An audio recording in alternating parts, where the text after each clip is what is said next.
Hi, Steam. One of my colleagues had asked me if I could help her make snowflakes. Miss Kunstman had a lot of students asking her how to make some really cool snowflakes, and I said, yes, I'll help you. But then I thought about it, and I bet you a lot of my students would like to know how to make the snowflakes. Now, a snowflake is a radiant pattern. A radiant pattern means it starts in the middle, and the pattern repeats itself coming out from the middle, kind of like a bicycle tire where there's a dot in the middle, all the lines coming out all the way around. This is a radiant pattern. So we're going to make a snowflake. A lot of details. I'm going to do two different types of snowflakes. I'm going to do a simple snowflake and a complicated snowflake. So you could kind of choose which one you prefer to do. So this is kind of like one of my classes, but a little bit different.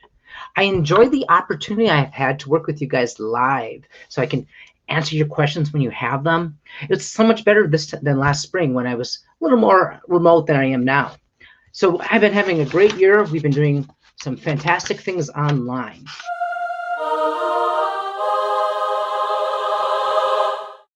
The first thing Mr. Brazeau is going to do is take a piece of paper, a plain piece of paper, and fold it in half. Now, it's okay if you don't fold it perfectly because we're going to do a lot of cutting. And no two snowflakes are alike, so if you make little mistakes, nobody will ever really know in the end. One of the goals of an art teacher is to create creative problem solvers. So we're going to right now focus on how to make a radiant pattern, but we're going to do some problem solving as we go. Right now, we got to make sure the folded edge is facing the artist, and away from us are going to be the unfolded edges. So you should be able to come up here and flip through your pages and go 1, 2, 3, 4. And then you're going to count down here. Looking down here, there's 1, 2, 3 folded edges. These are folded edges, and these are unfolded. We want to make sure we know where our unfolded edges are. For those of you who don't know, Mr. Brazeau has a broken finger. I've actually chipped the bone down here, and I have some really bad ligaments. So that's why you see bandages in the screen. I just give you a heads up why I'm wearing bandages. Okay, so what I'm going to do, I'm going to put my pencil in this is the folded edge, this is a folded edge, and this is the loose edge. I'm going to put my pencil in the corner of the folded edge and very carefully arch it across the page. I want a bigger arch. All right, I like that. I'm going to go a little bigger. Hey, look, I got an eraser. If you make a mistake, we can erase. All right. So what I did, I held my wrist still. I didn't move my wrist. I put my pencil down, and I just kind of let it glide or pull across the page. If you have a compass, you can put the compass in the corner, and then the pencil lead in the other corner, and just drag it across the page. I don't have compasses at home. I have about 100 of them in my classroom at STEAM, but I don't have any compasses. So to create the arch, I'm going to hold my wrist still and gently bring it across. The fun thing about giving you guys a video to do a snowflake is you can always stop the video and go back and look at a step. And another fun thing is you can turn my voice off so you don't have to listen to me. Okay. Take my scissors and very carefully put them on Mr. Brazeau's hand and gently cut across my arch. The pencil lead, if it bugs me, it's okay if you don't even follow your pencil lead.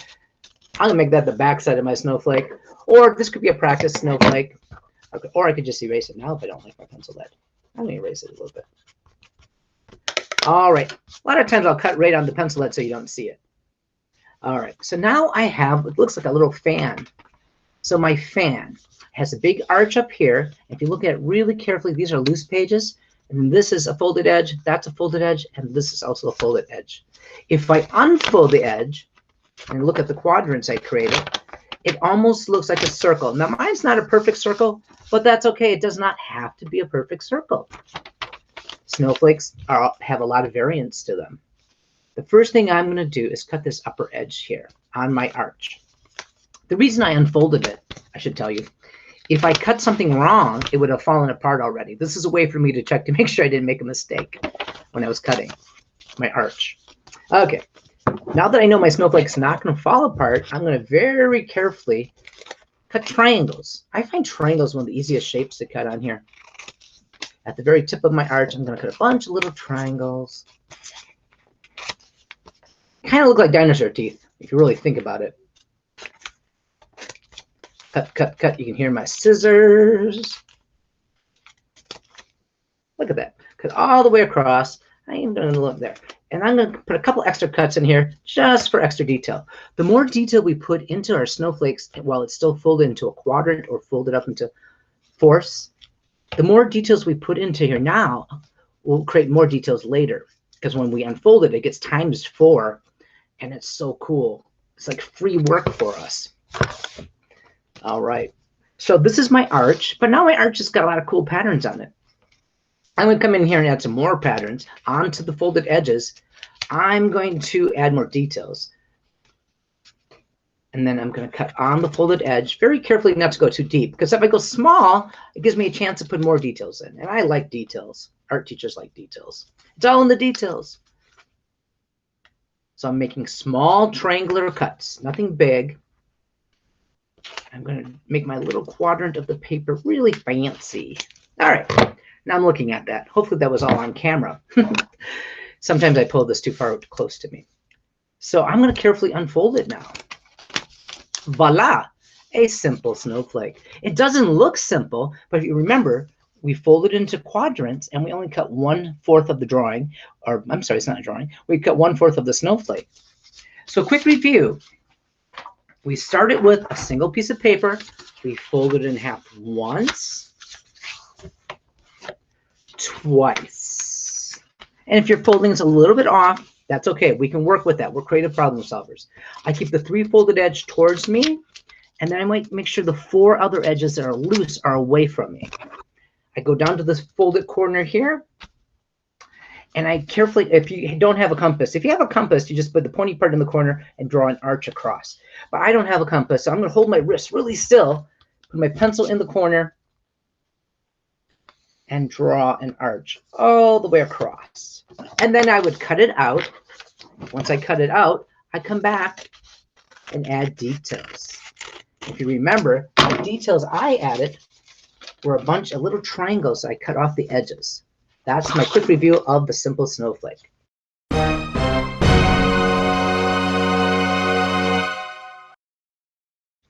All right, now I'm going to do a more complicated snowflake. The complicated snowflake starts just like the simple one. We take a white piece of paper. It doesn't even have to be white paper. You can use wrapping paper, although that's a little bit fragile, so it's trickier to cut. It can be any kind of paper. A lot of my elementary school teachers and students know this. I give out what's called a Snowflake Award. The Snowflake Award I give to students who are behaving really good or doing outstanding work in my classroom. So what I'll do in the wintertime all the way through spring, I hand out the Snowflake Award until every student gets one. And sometimes some people get repeats. Every year, Mr. Brazeau cuts over 300 snowflakes to give to his students. So I'm unfortunately unable to give you the Snowflake Award this year, but this will give you the ability to make your own awards, because I think you all deserve an award this year. Okay, the more complicated snowflake. We folded the paper in half. We're folding it in half a second time, just like our simple snowflake. We're making sure the loose paper is facing away from us and the 3 folded edge are facing towards us. 1, 2, 3. But here's where it gets a little more complicated. I have to bring the 2 folded edges together. So I'm going to carefully grab the folded edge and squish it across the paper. This can be a struggle for a few people, but once you get the practice down, it's easy. Pressing hard, pressing hard. Okay, because the paper gets stiffer as you pile it up. So I took the quadrant of paper and I folded together the folded edges. If you look real carefully, all these edges at the top are still loose. But guess what? I'm going to repeat that last step. I'm going to take my folded edge, drag it all the way across again, push down really hard, and fold it again. Now the paper is a lot stiffer because it's a lot thicker. So right now, look quick. 1, 2, 3, 4 folded edges, 1 giant folded edges, and then I have a whole bunch of loose edges on the top. I'm looking for the shortest spot inside my snowflake. I found it. I'm just going to hold my thumb where the shortest spot is and cut off all that so my snowflake is the same size. If you want to check right now to make sure it's not falling apart, you can open it up a little bit just to make sure you cut that right. If you cut it wrong, you go ahead and rewind the video and make sure your folded edges are facing you, because when it's cut wrong, it falls apart. There's no wrong way to make a snowflake, but there is a way to make your snowflake fall apart. So, you know, that's always fun too. Okay, so in order to make it not fall apart, you have to make sure your 2 edges are folded and all your loose edges are on the top. I like to do what I call the fish head. Kind of hard to hold my scissors lately. All right, so I made 2 cuts at the top. I'm going to put in like a fish mouth. Now, the more complicated snowflake, this one, might require larger scissors than child safety scissors. Please do this under parent supervision. I'm once again cutting out triangles. And I'm going to deliberately cut out small triangles for 2 reasons. A, this paper is hard to cut when it's folded so many times, and it hurts my hand. And B, it gives me a chance to put more details in. More details in. I'm going to cut like maybe 4 little triangles per folded edge. I'm going to get it. I'm going to get it. I almost didn't get that last one cut. I'm going to cut off the point because I like a little hole in the middle of my snowflake. This is all up to you, what you like. After you practice a couple of these, you can become a professional. Actually, you can be you're a professional because you're able to sell this. One of the cool things about art is a lot of artists will sell their artwork and make money. Maybe you can start a snowflake business. That'd be fun. Boom. All right, I'm staring at my face. Oh, I said face. I meant snowflake. It kind of reminds me of a face, though. It looks like it has ears, or it could be like a mask, or it could be a spaceship.